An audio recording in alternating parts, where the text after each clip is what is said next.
ഏതാനും മണിക്കൂറുകളോ ഒരു ദിവസത്തിന്റെ ഭാഗമോ എങ്ങാണ്ട് ഇങ്ങനെ തോന്നലുണ്ടായി, അപ്പോഴേക്ക് തന്നെ പൂർത്തീകരിക്കപ്പെടുകയും. ഇവിടെ നിങ്ങൾ നമ്മളെല്ലാവരെയും തലക്കുണ്ടാകുന്ന ഒരു ചോദ്യം എന്താണ്?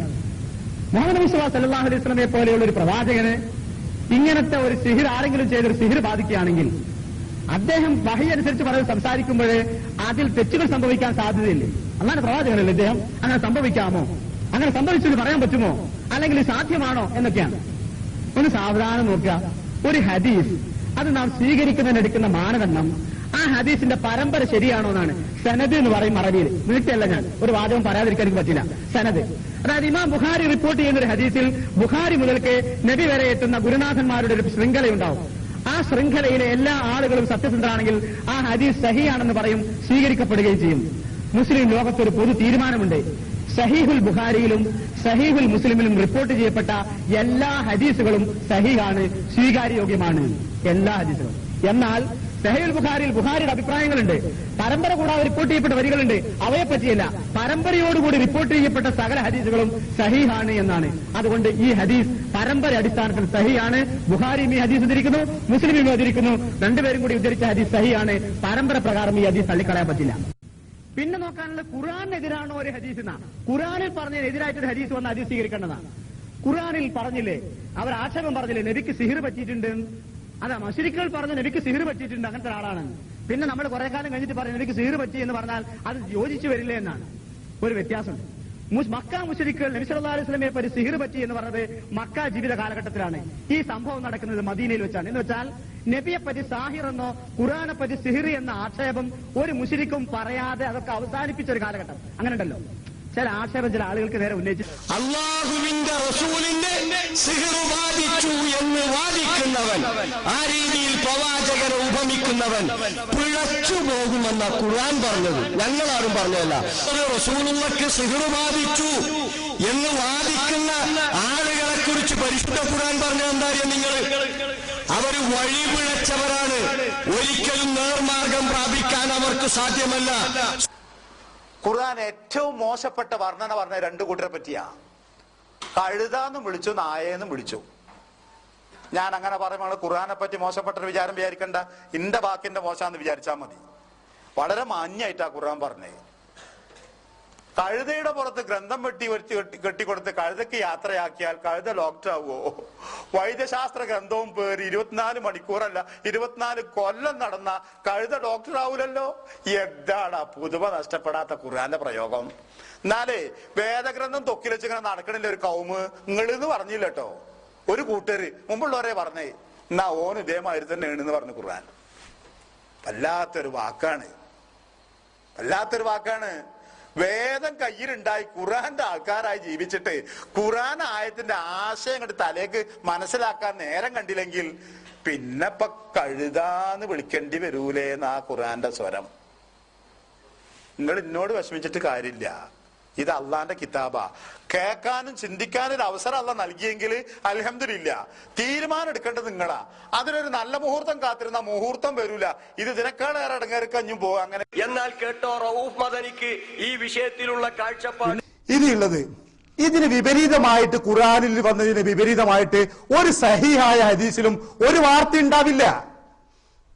ഖുർആനിൽ പറഞ്ഞിരിക്കുന്ന ഒരു യാഥാർത്ഥ്യത്തിന് നിരക്കാത്ത, ഒരു പരമാർത്ഥത്തിന്, ഒരു വസ്തുതയ്ക്ക് നിരക്കാത്ത, യോജിക്കാത്ത ഒരു പരാമർശവും ഒരു സഹീഹായ ഹദീസിലും ഇല്ല.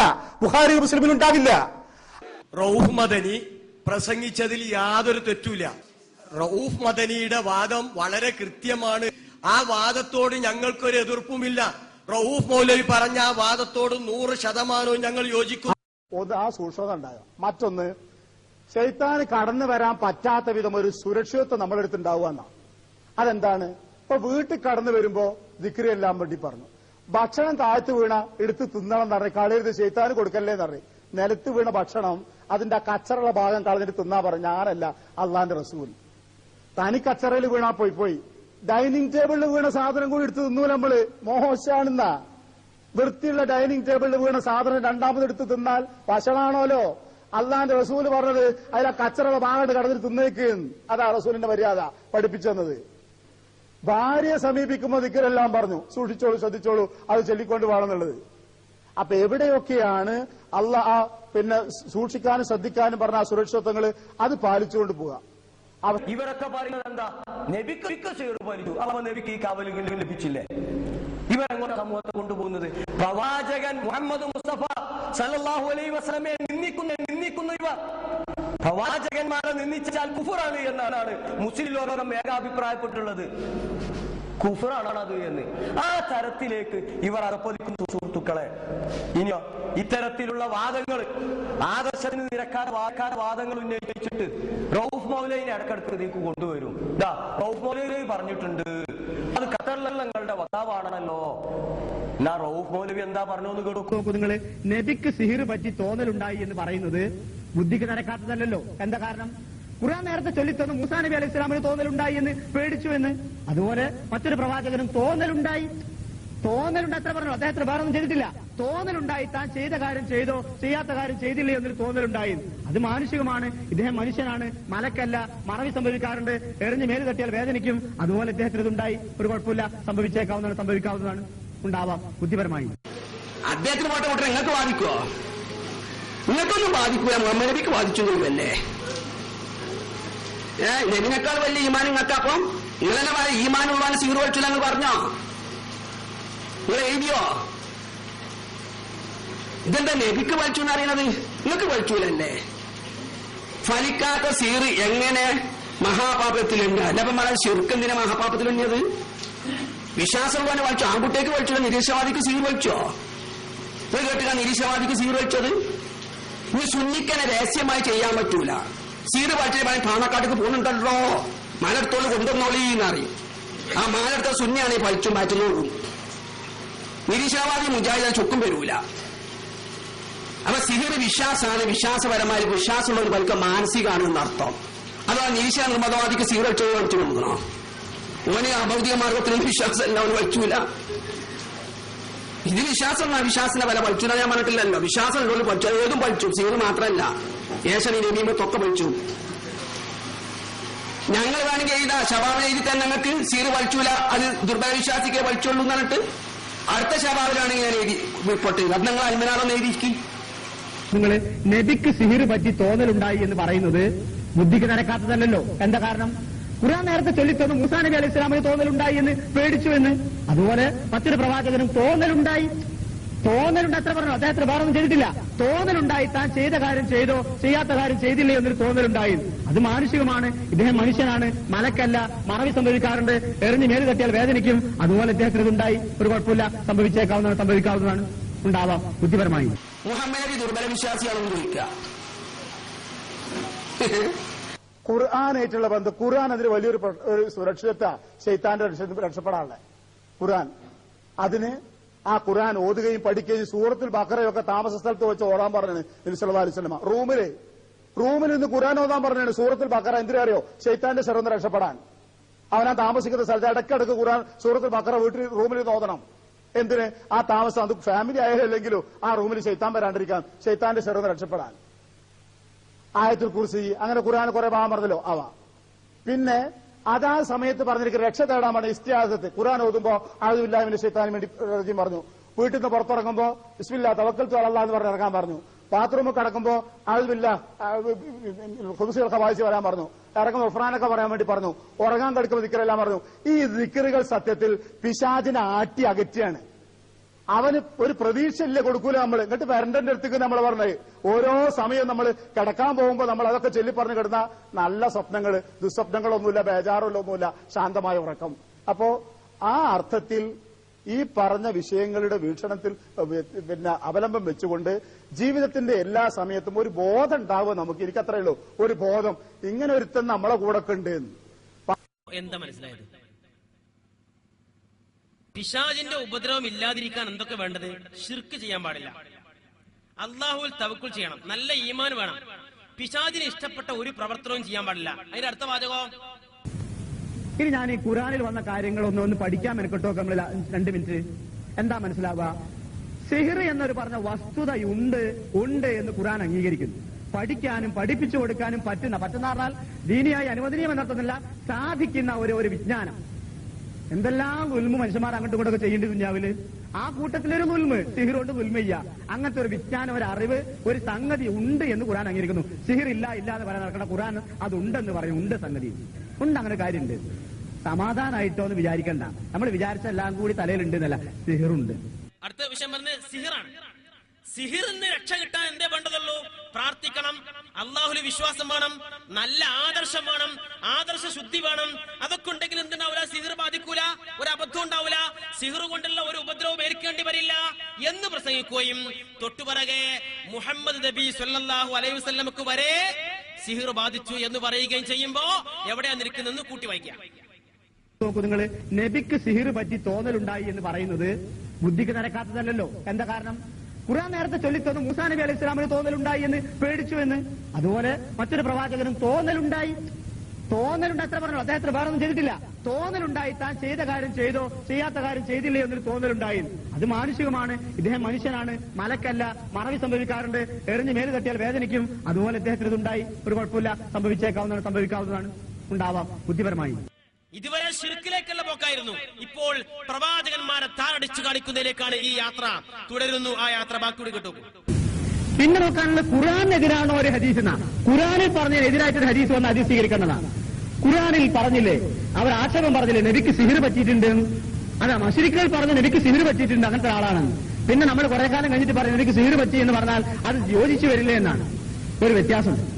മക്ക മുശ്രിക്കുകൾ നബി സല്ലല്ലാഹു അലൈഹി വസല്ലമയെ പറ്റി സിഹിർ പറ്റി എന്ന് പറഞ്ഞത് മക്ക ജീവിത കാലഘട്ടത്തിലാണ്. ഈ സംഭവം നടക്കുന്നത് മദീനയിൽ വെച്ചാണ്. എന്ന് വെച്ചാൽ നബിയെ പറ്റി സാഹിർ എന്നോ ഖുർആനെ പറ്റി സിഹിർ എന്ന ആക്ഷേപം ഒരു മുശ്രിക്കും പറയാതെ അതൊക്കെ അവസാനിപ്പിച്ച ഒരു കാലഘട്ടം. അങ്ങനെ ഉണ്ടല്ലോ, ചില ആക്ഷേപം ചില ആളുകൾക്ക് നേരെ ഉന്നയിച്ചിട്ട് പിന്നെ ആക്ഷേപിക്കുന്നവരെന്ന് നിർത്തുന്നത്.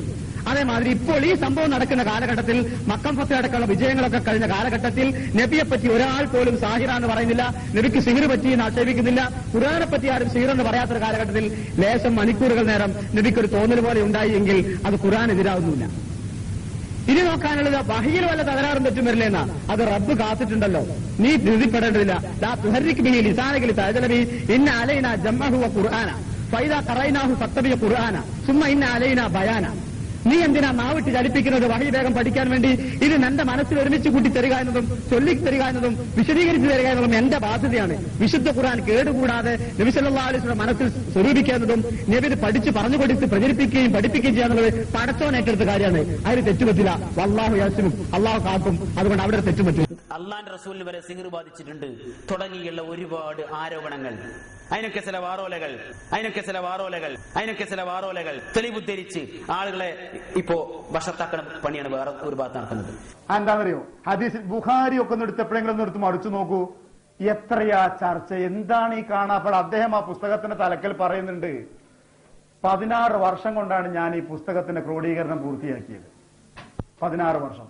ഓരോ ഹദീസും ഞാൻ എന്റെ കോപ്പിയിൽ നിന്ന് ഇതിലേക്ക് പകർത്തി എഴുതുമ്പോൾ 2 റക്കത്ത് നിസ്കരിച്ച് പടച്ചോനോട് ദ്വാരത്തിട്ടാണ് ഞാൻ എഴുതി. എത്ര റക്കത്താ മനുഷ്യൻ നിസ്കരിച്ചിട്ടുണ്ടാവും? ഓരോ ഹദീസ് പടച്ചോനെ ഇതിന് തെറ്റു വന്നാൽ ഒരു സമുദായം ഒന്നായിട്ടുള്ള തെറ്റുക സംഭവിക്കരുതേ റബ്ബേൻ. എന്താ ഈ സൂക്ഷ്മതരങ്ങള്?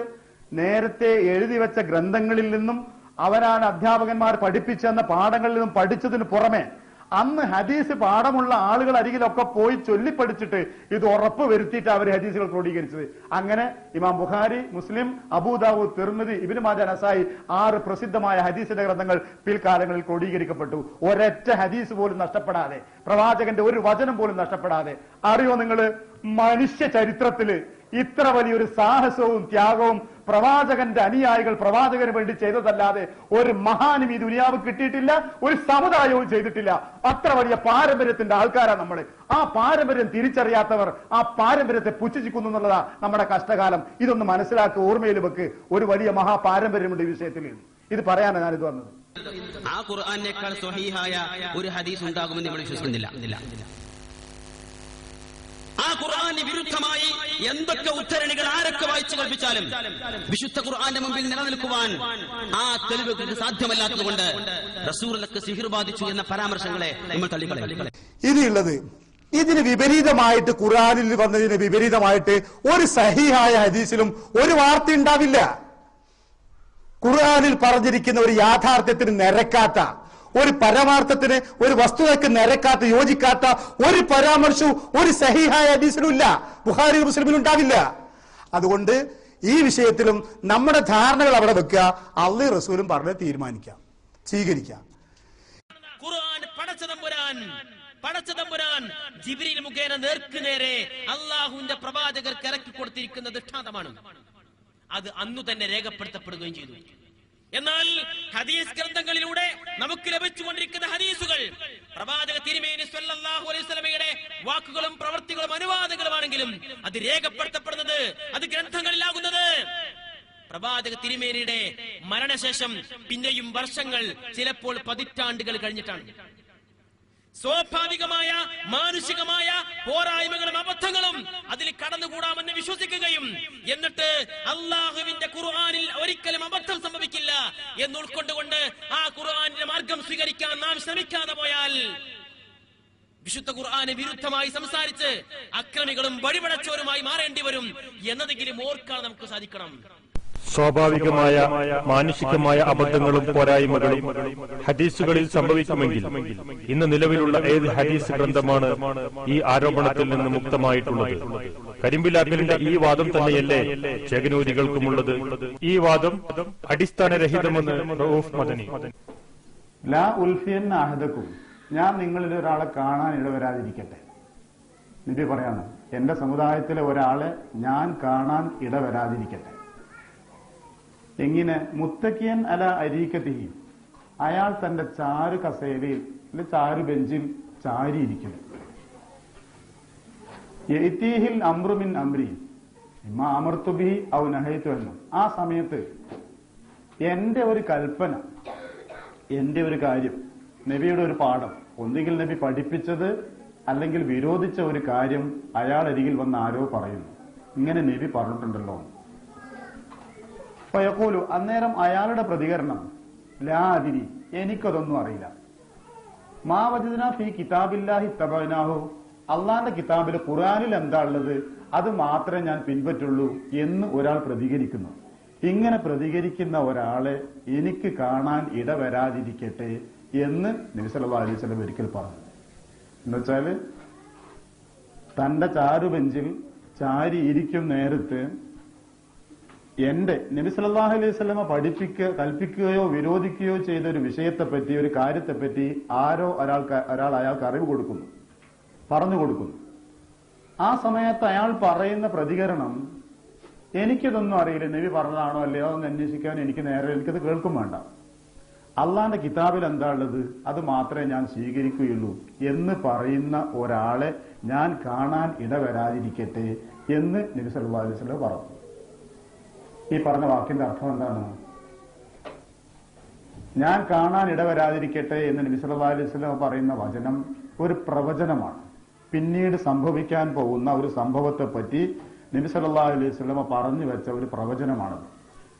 എന്താണ് അതിന്റെ ആശയം? ഇതാണ്, ഇനി ഒരു കാലം വരും, സഹാബികളോടാണ് സംസാരിക്കുന്നത്, ഇനി ഒരു കാലം വരും, ആ കാലത്ത് ഹദീസിൽ ഇങ്ങനെയുണ്ട്, നബി സല്ലല്ലാഹു അലൈഹി വസല്ലം കൽപ്പിച്ചിട്ടുണ്ട്, നബി സല്ലല്ലാഹു അലൈഹി വസല്ലം നിർദ്ദേശിച്ചിട്ടുണ്ട് എന്നിങ്ങനെ ചില ആളുകളോട് പറഞ്ഞു കൊടുത്താൽ, മുസ്ലിങ്ങളായ ആളുകളോട് പറഞ്ഞു കൊടുത്താൽ, അത് സ്വീകരിക്കുന്നതിന് പകരം, അത് അംഗീകരിക്കുന്നതിന് പകരം ഹദീസുകൾ സ്വീകരിക്കാൻ എന്നെ കൊണ്ട് പറ്റില്ല, സുന്നത്തുകൾ എനിക്ക് കേൾക്കേണ്ടതില്ല, വിശുദ്ധ ഖുർആനിലുള്ള വല്ല ആയത്തുമുണ്ടെങ്കിൽ എനിക്ക് കേട്ടേച്ചാൽ മതി എന്ന് പറഞ്ഞുകൊണ്ട് ഹദീസുകൾക്ക്, പ്രവാചകന്റെ വാക്കുകൾക്ക്, നിർദ്ദേശങ്ങൾക്ക് പുറംതിരിഞ്ഞു നിൽക്കുന്ന കുറെ ആളുകൾ ഈ സമുദായത്തിൽ ഉണ്ടാവാൻ സാധ്യതയുണ്ട് എന്ന പ്രവചനമാണ് നബി സല്ലല്ലാഹു അലൈഹി വസല്ലം നടത്തിയത്.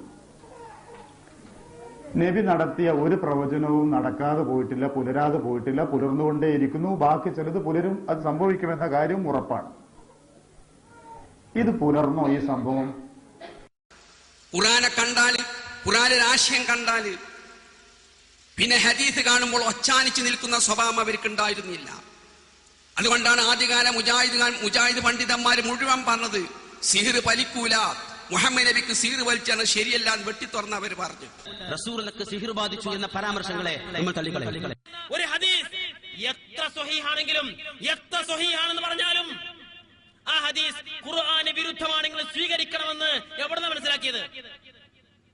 ഒന്നുകിൽ അനുകൂലമായി വ്യാഖ്യാനിക്കാൻ പറ്റുമോ നോക്കുക, അല്ലെങ്കിൽ തള്ളിക്കളയാ.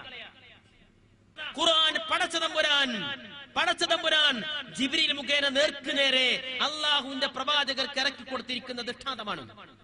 അത് അന്നു തന്നെ രേഖപ്പെടുത്തപ്പെടുകയും ചെയ്തു. എന്നാൽ ഹദീസ് ഗ്രന്ഥങ്ങളിലൂടെ നമുക്ക് ലഭിച്ചുകൊണ്ടിരിക്കുന്ന ഹദീസുകൾ പ്രവാചക തിരുമേനി സ്വല്ലല്ലാഹു അലൈഹി വസല്ലമയുടെ വാക്കുകളും പ്രവർത്തികളും അനുവാദങ്ങളുമാണെങ്കിലും അത് രേഖപ്പെടുത്തപ്പെടുന്നത്, അത് ഗ്രന്ഥങ്ങളിലാകുന്നത് പ്രവാചക തിരുമേനിയുടെ മരണശേഷം പിന്നെയും വർഷങ്ങൾ, ചിലപ്പോൾ പതിറ്റാണ്ടുകൾ കഴിഞ്ഞിട്ടാണ്. സ്വാഭാവികമായ മാനുഷികമായ പോരായ്മകളും അബദ്ധങ്ങളും അതിൽ കടന്നുകൂടാമെന്ന് വിശ്വസിക്കുകയും സ്വാഭാവികമായ മാനുഷികമായ പോരായ്മകളും അബദ്ധങ്ങളും അതിൽ കടന്നുകൂടാമെന്ന് വിശ്വസിക്കുകയും സ്വാഭാവികമായ മാനുഷികമായ പോരായ്മകളും അബദ്ധങ്ങളും അതിൽ കടന്നുകൂടാമെന്ന് വിശ്വസിക്കുകയും എന്നിട്ട് അള്ളാഹുവിന്റെ ഖുർആനിൽ ഒരിക്കലും അബദ്ധം സംഭവിക്കില്ല എന്ന് ഉൾക്കൊണ്ടുകൊണ്ട് ആ ഖുർആനിന്റെ മാർഗം സ്വീകരിക്കാൻ നാം ശ്രമിക്കാതെ പോയാൽ വിശുദ്ധ ഖുർആന് വിരുദ്ധമായി സംസാരിച്ച് അക്രമികളും വഴിപടച്ചവരുമായി മാറേണ്ടി വരും എന്നതെങ്കിലും ഓർക്കാൻ നമുക്ക് സാധിക്കണം. ഖബർ ആഹാദ് വിശ്വാസകാര്യങ്ങൾക്ക് അസ്വീകാര്യമാണെന്ന് എഴുതുകയും ബുഖാരിയിലെ 60 ഹദീസുകൾ നിഷേധിക്കുകയും ചെയ്തതിനാലാണ് ചേകനൂരിലേക്ക് താങ്കളെ ചേർത്തി പറയുന്നതെന്ന ശത്രുക്കളുടെ വാദത്തെക്കുറിച്ച് എന്ത് പറയുന്നു? ഞാൻ അതിന്റെ വിശദീകരണം നൽകുകയുണ്ടായി. ഖബർ വായിദ് പിൽക്കാലത്താണ് ഈ പ്രശ്നമൊക്കെ ഉണ്ടാവുന്നത്. നബിന്റെ കാലത്ത് നബിന്റെ വായിൽ നിന്ന് കേട്ടാൽ ഖുർആൻ കിട്ടുന്ന അതേ അറിവ് തന്നെ ഹദീസ് കൊണ്ടും കിട്ടും. പിന്നീട് 100-200 കൊല്ലം കഴിഞ്ഞിട്ട് ആണ് ഹദീസ് ക്രോഡീകരിക്കുന്നത്. അപ്പോൾ മുസ്ലിം പണ്ഡിതന്മാരെ, ഹദീസ് പണ്ഡിതന്മാരെല്ലാം ഹദീസിനെ രണ്ടായി തിരിക്കുകയാണെന്ന് മുത്തവാത്തിർ, ഖബർ വായിദ് എന്നുള്ളത്. ആ ഖബർ വായിദ് അഖീദക്ക് പറ്റുകയില്ല എന്ന് ഞാൻ ഉണ്ടാക്കിയ ഉസൂലൊന്നുമല്ല. നബി സല്ലല്ലാഹു അലൈഹി വസല്ലം കാലഘട്ടത്തിൽ തന്നെ ഹദീസിന്റെ ക്രോഡീകരണം ആരംഭിച്ചിരിക്കുന്നു, എഴുത്ത് ആരംഭിച്ചിരിക്കുന്നു. എന്നിട്ട് പിൻതലമുറകളിൽ അത് ആവർത്തിച്ചു. ഔദ്യോഗികമായി അതിന്റെ പ്രവർത്തനങ്ങൾ ആരംഭിക്കുന്നത് ഉമർ ബിൻ അബ്ദുൽ അസീസ് റഹ്മത്തുള്ളാഹിയുടെ കാലഘട്ടത്തിന് മുമ്പാണ്. അപ്പൊ 2 നബി മരിച്ചൊരു 200 കൊല്ലങ്ങൾക്ക് ശേഷം സാഹസപ്പെട്ട് എഴുതിയുണ്ടാക്കിയതല്ല. ജീവിച്ചിരിക്കുന്ന സമയത്ത് തന്നെ പറയുകയും പഠിക്കുകയും എഴുതി വെക്കപ്പെടുകയും ചെയ്ത, പിന്നീട് അത് സ്വാഭാവികമായും എഴുതി വന്ന ഒരു ഗ്രന്ഥത്തിന്റെ പൂർത്തീകരണങ്ങൾ മാത്രമാണ് ഇമാം ബുഖാരിയിലൂടെയും മുസ്ലിമിലൂടെയും സംഭവിക്കുന്നത് എന്ന് തിരിച്ചറിയാം. നാം സാധാരണ ധരിച്ചു വെച്ചിരിക്കുന്ന ഒരു ധാരണ അത് തിരുത്തുന്നില്ല. നബി സല്ലല്ലാഹു അലൈഹി വസല്ലം കാലഘട്ടത്തിൽ സുന്നത്തുകൾ തീരെ രചിക്കപ്പെട്ടില്ല, എഴുതി വെച്ചില്ല, ഖുർആൻ മാത്രമേ എഴുതി വെച്ചിട്ടുള്ളൂ എന്നൊരു ധാരണ ലേശം വിവരമുള്ളവരെയൊക്കെ സ്വാധീനിച്ചു കാണും. ഞാനതിനെ ധാരണ എന്ന് പറയാൻ കാരണം അതിൽ അബദ്ധമുള്ളത് കൊണ്ടാണ്. ഹദീസ് ഗ്രന്ഥങ്ങളിലൂടെ നമുക്ക് ലഭിച്ചുകൊണ്ടിരിക്കുന്ന ഹദീസുകൾ പ്രവാചക തിരുമേനി സ്വല്ലല്ലാഹു അലൈഹി വസല്ലമയുടെ വാക്കുകളും പ്രവർത്തികളും അനുവാദങ്ങളുമാണെങ്കിലും അത് രേഖപ്പെടുത്തപ്പെടുന്നത്, അത് ഗ്രന്ഥങ്ങളിലാകുന്നത് പ്രവാചക തിരുമേനിയുടെ മരണശേഷം പിന്നെയും വർഷങ്ങൾ, ചിലപ്പോൾ പതിറ്റാണ്ടുകൾ കഴിഞ്ഞിട്ടാണ്. സ്വാഭാവികമായ മാനുഷികമായ പോരായ്മകളും അബദ്ധങ്ങളും അതിൽ കടന്നുകൂടാമെന്ന് വിശ്വസിക്കുകയും എന്നിട്ട് അള്ളാഹുവിന്റെ ഖുർആനിൽ ഒരിക്കലും അബദ്ധം സംഭവിക്കില്ല എന്ന് ഉൾക്കൊണ്ടുകൊണ്ട് ആ ഖുർആനിന്റെ മാർഗം സ്വീകരിക്കാൻ നാം ശ്രമിക്കാതെ പോയാൽ വിശുദ്ധ ഖുർആന് വിരുദ്ധമായി സംസാരിച്ച് അക്രമികളും വഴിപടച്ചവരുമായി മാറേണ്ടി വരും എന്നതെങ്കിലും ഓർക്കാൻ നമുക്ക് സാധിക്കണം. പിൽക്കാലത്താണ് ഈ പ്രശ്നമൊക്കെ ഉണ്ടാവുന്നത്. നബിന്റെ കാലത്ത് നബിന്റെ വായിൽ നിന്ന് കേട്ടാൽ ഖുർആൻ കിട്ടുന്ന അതേ അറിവ് തന്നെ ഹദീസ് കൊണ്ടും കിട്ടും. പിന്നീട് 100-200 കൊല്ലം കഴിഞ്ഞിട്ട് ആണ് ഹദീസ് ക്രോഡീകരിക്കുന്നത്. പിന്നീട് 100-200 കൊല്ലം കഴിഞ്ഞിട്ട് ആണ് ഹദീസ് ക്രോഡീകരിക്കുന്നത്. പിന്നീട് 100-200 കൊല്ലം കഴിഞ്ഞിട്ട് ആണ് ഹദീസ് ക്രോഡീകരിക്കുന്നത്. ഞാൻ നേരത്തെ പറഞ്ഞത് നബി സല്ലല്ലാഹു അലൈഹി വസല്ലം കാലഘട്ടത്തിൽ തന്നെ എഴുതി വെച്ചു. ആ എഴുത്തിന് സമ്പ്രദായങ്ങൾ ഉണ്ടായിരുന്നു. അത് പല നിലക്കും പിന്നങ്ങനെ വിപുലപ്പെട്ടു വന്നു. അത് ഔദ്യോഗികമല്ല, പലരും പഠിച്ചറിഞ്ഞ് ബോധത്തോടെ സഹാബികളും താബികളും എഴുതിക്കൊണ്ടുവന്ന. സർക്കാർ നേർക്കുനേരെ ഉത്തരവാദിത്വം ഏറ്റെടുത്തിട്ട് ഈ ഉത്തരവാദിത്വം ചെയ്യുന്നത് ഖലീഫ ഉമർ അബ്ദുൽ അസീസിന്റെ കാലഘട്ടത്തിലല്ല. ഉമർ അബ്ദുൽ അസീസിന്റെ കാലഘട്ടം 1-ാം നൂറ്റാണ്ട് കഴിയണം. 1-ാം നൂറ്റാണ്ട് അവസാനിക്കും മുമ്പേ നിങ്ങളിന്റെ കൂടെ വന്നേ പറ്റൂ. എന്തിനാണെന്നറിയോ? ഹദീസുകൾ പ്രവാചകൻ ഒരാൾ മരിച്ചിട്ട് 200 കൊല്ലത്തിന് ശേഷം അയാളെ പ്രവൃത്തികൾ എഴുതാൻ മെനക്കെട്ട സംശയം തോന്നും നമുക്ക്. എന്ത് പറഞ്ഞാലും എന്തെങ്കിലും തെറ്റ് വന്നിട്ടുണ്ടാവും തോന്നും. 200 കൊല്ലം കഴിഞ്ഞിട്ടല്ല എഴുതണേ. 100 കൊല്ലം കഴിയും മുമ്പേ പ്രവാചകൻ 10-ൽ മരിച്ച് 70-കളിലും 75-ലും തന്നെ ഒരു 10-50 വർഷം കേട്ടി പഠിച്ച ശിഷ്യന്മാർ അവിടെ ജീവിച്ചിരിക്കുന്നുണ്ട്. പ്രവാചകന്റെ ശിഷ്യന്മാർ മരിച്ചു തുടങ്ങിയില്ല. ആ സമയത്ത് തന്നെ എഴുതുന്നു. എന്താ സംഭവം പറയുന്നത്? അബ്ദുൽ അസീസിന്റെ ഉമർ ബിൻ അബ്ദുൽ അസീസിന്റെ പിതാവ് അബ്ദുൽ അസീസ് റഹ്മത്തുള്ളാഹി അലൈഹി അദ്ദേഹത്തിന്റെ ഗവർണറായ ഈജിപ്തിലെ പിന്നെ കുസൈർ ബിൻ മുറി എന്ന് പറയുന്ന താബഈ പണ്ഡിതനൊരു കത്തെഴുതുന്നുണ്ട്. ഈജിപ്തിലുള്ള ഹദീസുകൾ മുഴുവൻ ക്രോഡീകരിക്കുക. ഈ സംഭവം ഹിജ്റ 80 മുമ്പാണ്. ഹിജ്റ 80 മുമ്പ് 2-ാം നൂറ്റാണ്ടെത്തിയില്ല ഹദീസുകൾ. എന്നിട്ട് അദ്ദേഹം എഴുതിയ കത്തിലൊരു വാചകം, അബൂ ഹുറൈറയുടെ ഹദീസുകൾ ക്രോഡീകരിക്കേണ്ടതില്ല, ബേജാറാവണ്ട, അത് ക്രോഡീകരിച്ച് ഇവിടെ ഉണ്ട് എന്ന് അതിന്റെ ബാക്കി. സുബ്ഹാനല്ലാഹ്, അന്തം വിട്ടുപോകും ചരിത്രത്തിന്റെ പിന്നാലെ പോയാൽ. അബൂ ഹുറൈറ റളിയല്ലാഹു അൻഹുവിന്റെ ഹദീസുകൾ, അദ്ദേഹത്തിലൂടെ റിപ്പോർട്ട് ചെയ്യപ്പെട്ട ഹദീസുകൾ ഇദ്ദേഹത്തിന്റെ പിതാവ് മർവാൻ ഇബ്നുൽ ഹക്കമിന്റെ കാലഘട്ടത്തിൽ തന്നെ പൂർണ്ണമായും എഴുതിയിട്ട് മുസ്ലിങ്ങളുടെ അത് പുസ്തകങ്ങൾ എവിടെ ക്രോഡീകരിച്ച് സൂക്ഷിച്ചു വെച്ച നിങ്ങൾ ഹദീസിന്റെ ബൃഹൽ ഗ്രന്ഥങ്ങൾ സർക്കാർ ഖജനാവിൽ സൂക്ഷിച്ചു വെച്ചു. ജനങ്ങൾക്ക് പഠിക്കാൻ വേണ്ടിയിട്ടില്ല, ഒരു കാലത്ത് സംശയം വന്ന നോക്കാൻ വേണ്ടിയിട്ട്. അബൂബക്കർ സിദ്ദീഖിന്റെ കാലഘട്ടത്തിൽ ഖുർആന്റെ അസ്ലി കോപ്പി എഴുതിയിട്ട് അബൂബക്കറും പിന്നെ ആയിഷയും ഒക്കെ സൂക്ഷിച്ചതുപോലെ, ഉമർ ഖത്താബും പിന്നെ ഹഫ്സയും ഒക്കെ സൂക്ഷിച്ചതുപോലെ, ഹഫ്സയും സൂക്ഷിച്ച പോലെ ഓർമ്മയില്ല അങ്ങനെ? അബൂബക്കർ സിദ്ദീഖിന്റെ കാലത്ത് ഖുർആന്റെ ഒരു കോപ്പി എഴുതി ഉണ്ടാക്കിയിട്ട് നഷ്ടപ്പെടാണ്ടിരിക്കുക എഴുതിയിട്ട് അദ്ദേഹം സൂക്ഷിച്ചു, പിന്നെ ഉമർ സൂക്ഷിച്ചു, പിന്നെ ഉമറിന്റെ മകൾ നബിയുടെ ഭാര്യ ഹഫ്സ സൂക്ഷിച്ചു, പിന്നെ ഉസ്മാൻ ബിൻ അഫ്ഫാന്റെ കാലത്ത് അതിന് കോപ്പി എടുത്തില്ലേ? ഇതുപോലെ ഹിജ്റ 70-75 കാലഘട്ടങ്ങൾക്ക് മുമ്പ് തന്നെ അബൂ ഹുറൈറയിലൂടെ റിപ്പോർട്ട് ചെയ്യപ്പെടുന്ന ഹദീസുകൾ മുഴുക്കതും മിക്ക ഹദീസുകൾ റിപ്പോർട്ട് ചെയ്യുന്ന ഹദീസാണ് അബൂ ഹുറൈറ. അത് മുഴുവൻ അതിനു മുമ്പ് തന്നെ ക്രോഡീകരിച്ച് പൂർത്തീകരിച്ചിട്ട് മുസ്ലിങ്ങളുടെ ഖജനാവിൽ സൂക്ഷിച്ചു വെച്ചിരുന്നു, ലോക്കറുകളിൽ സൂക്ഷിച്ചു വെച്ചിരുന്നു, സാർക്ക് നഷ്ടപ്പെടാണ്ടിരിക്കാൻ. മിച്ചമുള്ള ഹദീസുകൾ ഈജിപ്തിലുള്ളതും മറ്റു ഭാഗത്തുള്ളത് എഴുതാൻ ഉമർ ബിൻ അബ്ദുൽ അസീസിന്റെ പിതാവ് ഉത്തരവിട്ടു. അതിന്റെ അർത്ഥം ഉമർ ബിൻ അബ്ദുൽ അസീസ് റഹ്മത്തുള്ളാഹി അലൈഹി ഹിജ്റ 101 വരുമ്പോഴേക്ക്, ഹിജ്റയുടെ 1-ാം നൂറ്റാണ്ട് കഴിയുമ്പോഴേക്ക് ഹദീസുകൾ ഏതാണ്ട് ക്രോഡീകരിക്കപ്പെട്ട് കഴിഞ്ഞിരുന്നു എന്ന് അതിന്റെ അർത്ഥം. പിന്നെ നബിക്ക് സിഹ്ർ വലിച്ചെന്നുള്ള ഹദീസാണ്. അത് ഞാൻ അതിന്റെ സനദിന്റെ അടിസ്ഥാനത്തിലും ആശയത്തിന്റെ അടിസ്ഥാനത്തിലും ഞാൻ ദുർബലമാണ്, അസ്വീകാര്യമാണ് എന്ന് ഞാൻ എഴുതിയിട്ടുണ്ട്. അത് എഴുതിയത് കൊണ്ട് മുജാഹിദ് പ്രസ്ഥാനം പിന്തുടരുന്ന ആശയാദർശത്തിന് എന്താ കുഴപ്പം സംഭവിച്ചുള്ളത്? എല്ലാം ഒരു തരം സാധാരണഗതിയിൽ ഒരു നിസ്സാര ഭാവം പോലെ. ഒരു വ്യക്തി നിങ്ങളുടെ കുടുംബത്തിലോ നിങ്ങളിൽ ആരെങ്കിലും സംഭവിക്കാതിരിക്കട്ടെ, നമ്മൾ ആരെങ്കിലും ഒരാൾ സുന്നത്തിനെ നിഷേധിക്കുന്നു എന്ന് വിചാരിക്കുക, പ്രവാചക ചര്യയെ പാടെ നിഷേധിക്കുന്നു, ഹദീസിനെ നിഷേധിക്കുന്നു എന്ന് വിചാരിക്കുക, ആ മനുഷ്യന് പിന്നെ ശറയിൽ ദീനിൽ സ്ഥാനമല്ല. ഇതൊരു സാധാരണ നമ്മുടെ നാട്ടിൽ നടക്കുന്ന പോലെയുള്ള ഒരു തർക്ക പ്രശ്നമല്ല ഇത്. ഒരു മനുഷ്യൻ ആ അസുഖത്തിൽ പെട്ടുപോയാൽ, ആ ചിന്താഗതിയിൽ പെട്ടുപോയാൽ അയാൾ പിന്നെ ദീനിൽ സ്ഥാനമല്ല അയാൾക്ക്. ഇതൊരു സാധാരണ കൈകെട്ടുന്ന വിഷയം പോലെ, ബാങ്ക് വിളിക്കുന്ന വിഷയം പോലെ, സലാം പറയുന്ന വിഷയം പോലത്തെ ഒരു സാധാരണ വിഷയമല്ല ഇത്. അതുകൊണ്ടുകൂടിയാണ് ഞാൻ ഈ കാര്യം പറയാൻ തെരഞ്ഞെടുത്തത്. മാതൃസംഘടനയെ വിമർശിക്കാൻ ചേകനൂരിന്റെ വാദം അംഗീകരിക്കുകയും ചേകനൂരികളെ വിമർശിക്കാൻ മാതൃസംഘടനയുടെ വാദം ഏറ്റുപിടിക്കുകയും ചെയ്യുന്ന കരിമ്പിലാക്കലിന്റെ അതിമുഖ നയം തിരിച്ചറിയുക. പടച്ചതമ്പുരാൻ ജിബ്രീൽ മുഖേന നേർക്കുനേരെ അള്ളാഹുവിന്റെ പ്രവാചകർക്ക് ഇറക്കി കൊടുത്തിരിക്കുന്ന ദൃഷ്ടാന്തമാണ്. അത് അന്നു തന്നെ രേഖപ്പെടുത്തപ്പെടുകയും ചെയ്തു. എന്നാൽ ഹദീസ് ഗ്രന്ഥങ്ങളിലൂടെ നമുക്ക് ലഭിച്ചുകൊണ്ടിരിക്കുന്ന ഹദീസുകൾ പ്രവാചക തിരുമേനി സ്വല്ലല്ലാഹു അലൈഹി വസല്ലമയുടെ വാക്കുകളും പ്രവൃത്തികളും അനുവാദങ്ങളുമാണെങ്കിലും അത് രേഖപ്പെടുത്തപ്പെടുന്നത്, അത് ഗ്രന്ഥങ്ങളിലാകുന്നത് പ്രവാചക തിരുമേനിയുടെ മരണശേഷം പിന്നെയും വർഷങ്ങൾ, ചിലപ്പോൾ പതിറ്റാണ്ടുകൾ കഴിഞ്ഞിട്ടാണ്. സ്വാഭാവികമായ മാനുഷികമായ പോരായ്മകളും അബദ്ധങ്ങളും അതിൽ കടന്നുകൂടാമെന്ന് വിശ്വസിക്കുകയും എന്നിട്ട് അള്ളാഹുവിന്റെ ഖുർആനിൽ ഒരിക്കലും അബദ്ധം സംഭവിക്കില്ല എന്ന് ഉൾക്കൊണ്ടുകൊണ്ട് ആ ഖുർആനിന്റെ മാർഗം സ്വീകരിക്കാൻ നാം ശ്രമിക്കാതെ പോയാൽ വിശുദ്ധ ഖുർആന് വിരുദ്ധമായി സംസാരിച്ച് അക്രമികളും വഴിപടച്ചോരുമായി മാറേണ്ടി വരും എന്നതെങ്കിലും ഓർക്കാൻ നമുക്ക് സാധിക്കണം. ഇതോടൊപ്പം തന്നെ ഹദീസുകൾ തള്ളിക്കളയുവാൻ വേണ്ടി മുമ്പ് മരണപ്പെട്ടു പോയി എന്ന് എനിക്കറിയില്ല, ഏതായിരുന്നു അപ്രത്യക്ഷനായിരിക്കുന്ന ചേകനൂർ അബുൽ ഹസൻ മൗലവി തന്നെ തന്റെ ഗ്രന്ഥത്തിലൂടെ പറയുന്ന സ്വീകാര്യോഗ്യമായ ഹദീസ് എന്ന ആ വിഷയത്തിൽ അദ്ദേഹം പറയുന്ന സംഗതി എന്താ? അള്ളാഹുവിന്റെ പ്രവാചകർ ഹദീസ് രേഖപ്പെടുത്തി വെക്കരുത് എന്ന് പഠിപ്പിച്ചിരുന്നുവെന്നും ഉമർ ഖത്താബ് റസൂലുള്ളാഹിയുടെ മുമ്പിൽ അത് പ്രഖ്യാപിച്ചിരുന്നെന്നുമാണ്. എങ്കിൽ അവിടെ ഞങ്ങളുടെ മുമ്പിലുള്ള പ്രശ്നം അത് ഹദീസാണോ? ആണെങ്കിൽ ആ ഹദീസ് അങ്ങനെ സ്വീകാര്യമായി, റസൂലുള്ളാഹി ഈ ഒരു വിഷയം മാത്രം ഹദീസായി ഉദ്ധരിച്ചുവോ അത് നമുക്ക് സ്വീകരിക്കുവാൻ സാധിക്കുമോ?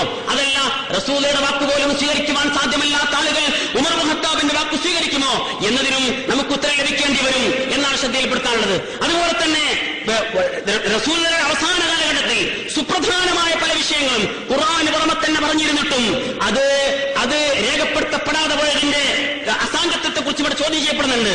എന്നാൽ ഹദീസ് ഗ്രന്ഥങ്ങളിലൂടെ നമുക്ക് ലഭിച്ചുകൊണ്ടിരിക്കുന്ന ഹദീസുകൾ പ്രവാചക തിരുമേനി സ്വല്ലല്ലാഹു അലൈഹി വസല്ലമയുടെ വാക്കുകളും പ്രവൃത്തികളും അനുവാദങ്ങളുമാണെങ്കിലും അത് രേഖപ്പെടുത്തപ്പെടുന്നത്, അത് ഗ്രന്ഥങ്ങളിലാകുന്നത് പ്രവാചക തിരുമേനിയുടെ മരണശേഷം പിന്നെയും വർഷങ്ങൾ, ചിലപ്പോൾ പതിറ്റാണ്ടുകൾ കഴിഞ്ഞിട്ടാണ്. സ്വാഭാവികമായ മാനുഷികമായ പോരായ്മകളും അബദ്ധങ്ങളും അതിൽ കടന്നുകൂടാമെന്ന് വിശ്വസിക്കുകയും എന്നിട്ട് അള്ളാഹുവിന്റെ ഖുർആനിൽ ഒരിക്കലും അബദ്ധം സംഭവിക്കില്ല എന്ന് ഉൾക്കൊണ്ടുകൊണ്ട് ആ ഖുർആനിന്റെ മാർഗം സ്വീകരിക്കാൻ നാം ശ്രമിക്കാതെ പോയാൽ വിശുദ്ധ ഖുർആന് വിരുദ്ധമായി സംസാരിച്ച് അക്രമികളും വഴിപടച്ചവരുമായി മാറേണ്ടി വരും എന്നതെങ്കിലും ഓർക്കാൻ നമുക്ക് സാധിക്കണം. അവസാനത്തെ വാചകം ചേകനൂർ മൗലവി പറഞ്ഞുകൊണ്ടിരിക്കുന്നത് ഹദീസുകൾ പ്രമാണമല്ലെന്നോ അത് പൂർണ്ണമായി നിഷേധിക്കണമോ എന്ന് വാദമില്ല. പക്ഷേ പ്രമാണയുക്തമായിരിക്കുന്ന ഹദീസുകൾ ഇന്ന് ലഭ്യമല്ലെന്നും ലഭിക്കുന്ന ഹദീസുകൾ പ്രമാണയുക്തമല്ല എന്നുമാണ്, അഥവാ പ്രചാരത്തിലുള്ള ഹദീസുകൾ സ്വീകാര്യോഗ്യമല്ല എന്നുമാണ്. എന്നാൽ പ്രമാണയുക്തമായിരിക്കുന്ന സ്വീകാര്യോഗ്യമായിരിക്കുന്ന ഹദീസുകൾ ഏതാണ്, നബിശരീഅ ഏതാണ് എന്ന് കൃത്യമായി നമുക്ക് മറുപടി വയ്ക്കേണ്ടതുണ്ട്. ഏതായിരുന്നാലും ഈ വിഷയങ്ങളിൽ ഇങ്ങനെയുള്ള ചില പരാമർശങ്ങളോട് കൃത്യമായി പ്രതികരിക്കുവാൻ നമുക്ക് സാധിക്കാതെ പോയാൽ നാം അള്ളാഹുവിന്റെ പ്രവാചകരെ നിഷേധിക്കുന്നതിന് തുല്യമാകും എന്ന കാര്യം ഈ സന്ദർഭത്തിൽ ശ്രദ്ധയിൽപ്പെടുത്തുകയാണ്. അത് നിഷേധിച്ചുകൊണ്ടുള്ള ഒരു വിഭാഗത്തിന് എന്തായിരുന്നാലും മുസ്ലിം സമൂഹത്തിന്റെ അഡ്രസ്സിൽ മുന്നോട്ട് പോകാൻ കഴിയും എന്ന് വിചാരിക്കുവാൻ സാധ്യമല്ല. ഇത് തുറന്നു പറയാതിരിക്കാൻ നിർവാഹമില്ല. അതോടൊപ്പം തന്നെ ഹദീസുകൾ മാറ്റിവെച്ചുകൊണ്ട് ഈ ഖുർആൻ മാത്രം സ്വീകരിച്ച് മുന്നോട്ട് പോകുന്ന ആളുകൾ ഒരുപാട് വിഷയങ്ങളിൽ പരസ്പരം അഭിപ്രായ വ്യത്യാസമുണ്ടല്ലോ.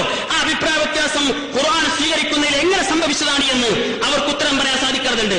അടുത്തത് ഏതൊരു സാധാരണക്കാരനും വളരെ എളുപ്പം മനസ്സിലാകുന്ന വിധത്തിൽ ഒരു ഹദീസിൽ കാണിക്കുന്ന തിരിമറി. യുവത പ്രസിദ്ധീകരിച്ച എ അബ്ദുസലാം സുല്ലമിയുടെ തൗഹീദ് ഒരു സമഗ്ര വിശകലനം എന്ന പുസ്തകത്തിലെ 355-ാമത്തെ പേജിൽ കൊടുത്ത ഒരു ഹദീസിന്റെ ഭാഗമാണ് നിങ്ങൾ സ്ക്രീനിൽ കണ്ടുകൊണ്ടിരിക്കുന്നത്. ഹദീസിലെ മുഅ്മിനും ബി സിഹർ എന്ന അറബി പദത്തിന് സിഹർ ഫലിക്കുമെന്ന് വിശ്വസിക്കുന്നവൻ എന്ന വ്യാജ അർത്ഥം നൽകി അലി മദനി ജനങ്ങളെ വഞ്ചിക്കുമ്പോൾ സലാം സുല്ലമി തന്റെ പുസ്തകത്തിൽ കൊടുത്തതും പ്രസംഗത്തിൽ പറയുന്നതും സിഹറിൽ വിശ്വസിക്കുന്നവൻ എന്നാണ്. തന്റെ വാദം സമർത്ഥിക്കാൻ പ്രവാചകൻ സല്ലല്ലാഹു അലൈഹി വസല്ലമയുടെ ഹദീസിൽ പോലും കൈകടത്താൻ മടിക്കാത്തവർ എങ്ങോട്ടേക്കാണ് നമ്മളെ ക്ഷണിക്കുന്നതെന്ന് തിരിച്ചറിയുക. ഫലിക്കുമെന്ന് വിശ്വസിക്കുന്നവൻ സ്വർഗത്തിൽ പ്രവേശിക്കുകയില്ല.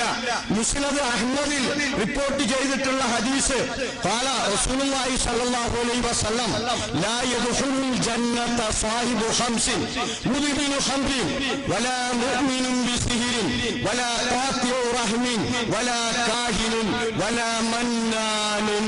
റസൂലുള്ളാഹി പറഞ്ഞു. എന്താ പറഞ്ഞത്? സ്വർഗത്തിൽ പ്രവേശിക്കുകയില്ല 5 വിഭാഗം. ആരാണ്? മുദ്മിനു ഖംറിൻ, മുഴുകുടിയൻ, വലാ മുഅ്മിനുൻ ബിസിഹ്റിൻ, സിഹ്ർ ഫലിക്കുമെന്ന് വിശ്വസിക്കുന്നവൻ, വലാ മുഅ്മിനുൻ ബിസിഹ്റിൻ, സിഹ്ർ ഫലിക്കുമെന്ന് വിശ്വസിക്കുന്നവൻ, വലാ മുഅ്മിനുൻ ബിസിഹ്റിൻ, സിഹ്ർ ഫലിക്കുമെന്ന് വിശ്വസിക്കുന്നവൻ, വലാ മുഅ്മിനുൻ ബിസിഹ്റിൻ, സിഹ്ർ ഫലിക്കുമെന്ന് വിശ്വസിക്കുന്നവൻ. പിന്നെ നബിയാണ് സലാസുല്ല യദ്ഖുലൂനൽ ജന്ന, 3 വിഭാഗം ആളുകൾ സ്വർഗത്തിൽ പ്രവേശിക്കൂല എന്നാണ്. വേറെ റിപ്പോർട്ട് മുഅ്മിനുൻ ബിസിഹ്രി, സിഹ്റിൽ വിശ്വസിക്കുന്നവൻ സ്വർഗത്തിൽ പ്രവേശിക്കൂല എന്നാണ്. വലാ മുഅ്മിനുൻ ബിസിഹ്റിൻ, സിഹ്ർ ഫലിക്കുമെന്ന് വിശ്വസിക്കുന്നവൻ. വേറെ റിപ്പോർട്ട് മുഅ്മിനുൻ ബിസിഹ്രി, സിഹ്റിൽ വിശ്വസിക്കുന്നവൻ സ്വർഗത്തിൽ പ്രവേശിക്കൂല എന്നാണ്. വേറെ റിപ്പോർട്ട് മുഅ്മിനുൻ ബിസിഹ്രി, സിഹ്റിൽ വിശ്വസിക്കുന്നവൻ സ്വർഗത്തിൽ പ്രവേശിക്കൂല എന്നാണ്. വലാ മുഅ്മിനുൻ ബിസിഹ്റിൻ, സിഹ്ർ ഫലിക്കുമെന്ന് വിശ്വസിക്കുന്നവൻ. അറിവും വിജ്ഞാനവും ഒക്കെ കിട്ടിയിട്ട് അതിന്റെ യഥാർത്ഥ ഉദ്ദേശ ലക്ഷ്യങ്ങൾ മറന്നിട്ട് മറ്റു കാര്യലാഭങ്ങൾക്ക് വേണ്ടി പിറകെപ്പോടെ ചില മനുഷ്യന്മാരുടെ വിവരമുള്ളവര് നായ്ക്കള മാതിരി എന്തെങ്കിലും കൊടുത്താലും ആക്രമിക്കാൻ പോയാലും വെറുതെ വിട്ടാലും കതച്ചോണ്ടേ ഇരിക്കുന്നു. ഉത്തരവാദിത്തം നിർവഹിക്കാത്ത പണ്ഡിതനെ നായയോട് വിശേഷിപ്പിച്ചിട്ട് ഖുർആൻ എന്നർത്ഥം. ഇതാരെങ്കിലും മുഖത്തോക്കി വിളിക്കാൻ പറഞ്ഞതല്ല ഞാൻ, അള്ള വിശേഷിപ്പിച്ചതിന് ഗൗരവം പറയാനാ. അപ്പൊ ഉലമാക്കളുടെ ജോലി ഭൗതികമായ സ്ഥാനലാഭങ്ങൾക്ക് വേണ്ടി താളം തെറ്റി നാണം കെട്ട് പെരുമാറലല്ല.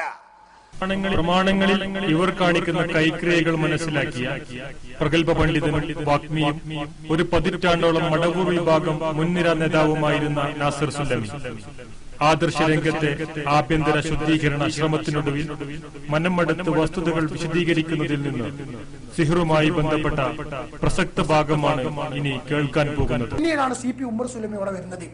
ഞാൻ അദ്ദേഹത്തോട് സ്വകാര്യമായിട്ട് ഈ വിഷയം സംസാരിച്ചു. അദ്ദേഹം എന്നോട് പറഞ്ഞു, അതെങ്ങനെ മൗഖൂഫാക്കുക, ഹദീസ് എങ്ങനെ തള്ളിക്കളയാം? അതൊക്കെ ആ ഹദീസിൽ 98% അംഗീകരിച്ചു. നബിക്ക് ലദീദ് ബിൻ ആസം എന്ന് പറയുന്ന മനുഷ്യൻ സിഹർ ചെയ്തിട്ടുണ്ട്. നബി സല്ലല്ലാഹു അലൈഹി വസല്ലമക്ക് അത് മുഖേന ചില അനുഭവങ്ങൾ ഉണ്ടായിട്ടുണ്ട്.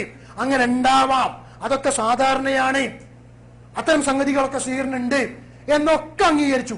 ഒരു കാര്യം മാത്രമാണ് അദ്ദേഹം എന്നോട് വിയോജിപ്പ് പ്രകടിപ്പിച്ചത്. അതെന്തായിരുന്നു അറിയുന്നത്?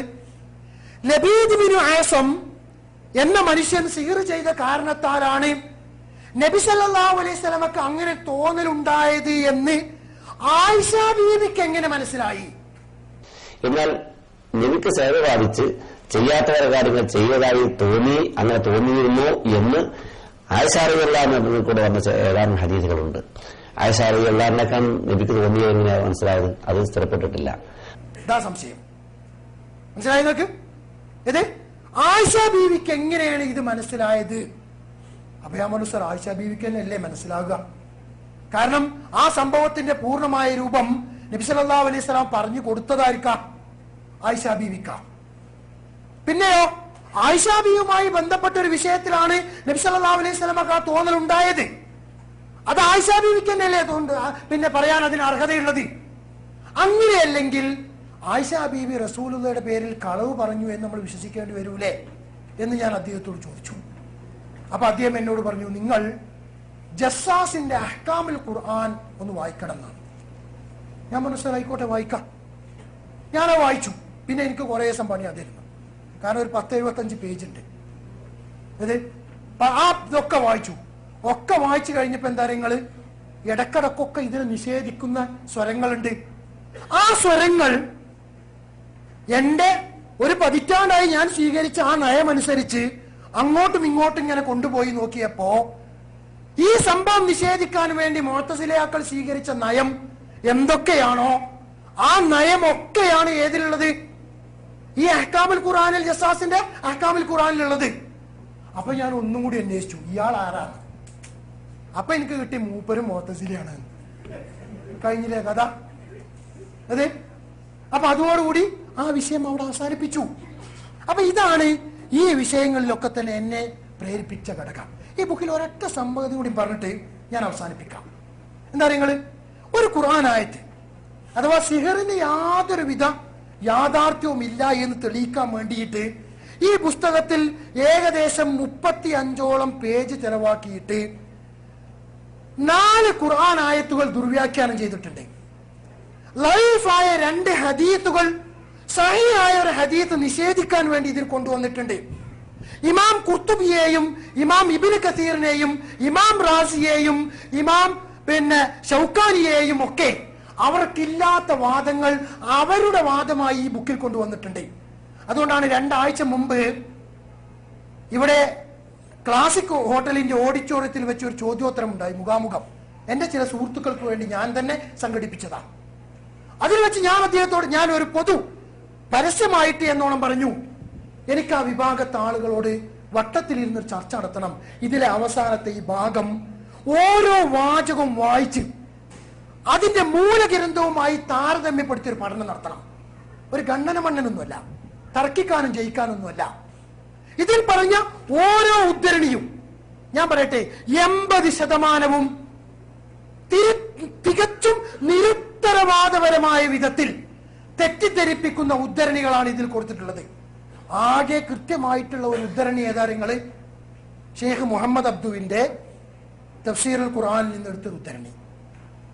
പിന്നെ അദ്ദേഹത്തിന്റെ ഞാൻ ഈ പറഞ്ഞതുപോലത്തെ ഉള്ള വാചകം ഇതിലുണ്ട്. ഞാൻ നേരത്തെ പറഞ്ഞത് എന്ത്, നബി സല്ലല്ലാഹു അലൈഹി വസല്ലമയുടെ പിന്നെ ഈ ഹദീത്ത് ഇത് പരമ്പരക്കും മത്തിനും ഒക്കെ യോജിച്ചതാണെങ്കിലും എന്തിനു പറ്റൂല, തെളിവിന് പറ്റൂല എന്ന് കണ്ടോ. അതിനാൽ ഈ ഹദീത്ത് പരമ്പരക്കും മത്തിനും ബ്രാക്കറ്റിൽ ആശയം ഹദീത്ത് പണ്ഡിതന്മാർ പറഞ്ഞ മുഴുവൻ വ്യവസ്ഥയും യോജിച്ചാൽ പോലും തെളിവിന് പറ്റുകയില്ല.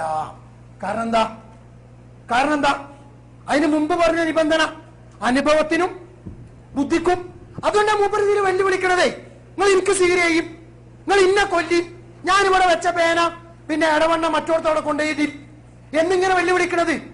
വിഷയം തെറ്റിദ്ധരിപ്പിച്ചുകൊണ്ട്, കൃത്യമായി തെറ്റിദ്ധരിപ്പിച്ചുകൊണ്ട് ആളുകളുടെ ശ്രദ്ധയിൽപ്പെടുത്താൻ വേണ്ടിയിട്ടാ. ആ കൂട്ടത്തിൽ ഒരു പ്രയോഗമാണ് എന്തറിയങ്ങള്, ഖുർആനിലെ ഒരു ആയത്ത്. ഏതാണ് ആയത്ത്? സൂറത്ത് യൂനുസിലെ 81-ാമത്തെ ആയത്ത്. മൂസാ നബി അലൈഹി സ്വലാത്തു വസ്സലാമയുടെ സംഭവമായി പറയുന്നതാണ്. ആ കൂട്ടത്തിൽ ഖുർആൻ പറയുന്ന ഒരു വാചകം, ഇന്നല്ലാഹ സയുബ്തിലുഹു, അഥവാ മൂസാ നബിന്റെ ആളുകൾ കൊണ്ടുവന്ന ആ മായാജാലത്തെ, ആ മാജിക്കിനെ അള്ളാഹു മൂസാ നബിക്ക് നൽകിയ മോജിസത്ത് കൊണ്ട് പരാജയപ്പെടുത്തും എന്നാണ് പറയുന്നത്. ആ ആയത്തിന് അദ്ദേഹം നൽകിയ അർത്ഥം ഒന്ന് ശ്രദ്ധിച്ചു.